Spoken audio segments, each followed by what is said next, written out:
Sue Ramirez isiniwalat na nag-cheat ang kanyang ex-boyfriend na si Javi Benitez at nakabuntis nga kung kaya't naghiwalay silang dalawa.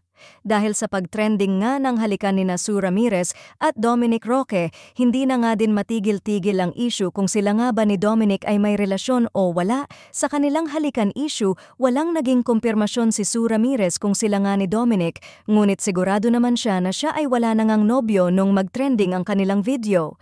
Hindi naman nga naniniwala ang mga netizens na wala silang relasyon ni Dominic dahil nga sa hindi naman siya ganun-ganun na lamang nahahalik bigla sa aktor kung wala ngang something na namamagitan sa kanilang dalawa. Dagdag pa ng mga netizens, very desperate move naman ito kay Sue kung hinalikan niya lamang si Dominic for fun. Well, siguro ito nga ang kanyang naging coping mechanism dahil nga sa kanilang naging hiwalayan ni Javi Benitez at sa ganitong paraan nga niya gustong mag-move on kung kaya't nagawa niya ang halikan issue nila ni Dominic.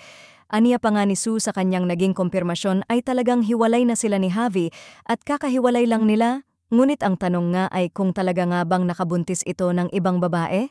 Wala naman kasing pahayag si Sue at parang nangiti lang nga ito na may halong pambibitin kung kaya ay naging kumpirmasyon nga ito sa mga netizens na talagang may cheating na nangyari at ngayon ay mas masakit ito dahil nga sa umabot din sila ng 5 taon at talagang pinaglaban ang kanilang relasyon.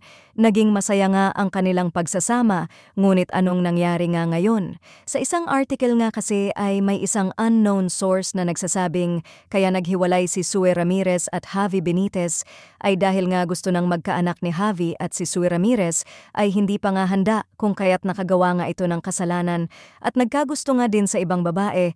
Ang masakit pa nga dito ay nabuntis nga nito ang babae at yun nga ay naging malaking reason kung kaya't tinuldukan na rin nila ang kanilang relasyon.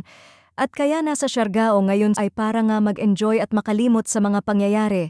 Marami naman ang nalungkot sa nangyaring ito dahil nga sa hindi nga daw niya deserve ang maluko sa ganda ba naman niya. Dagdag pa nga ng iba ay she deserves someone better. At sana nga daw ay mas maging maingat na din siya sa pagpasok sa bagong relasyon kung sakali man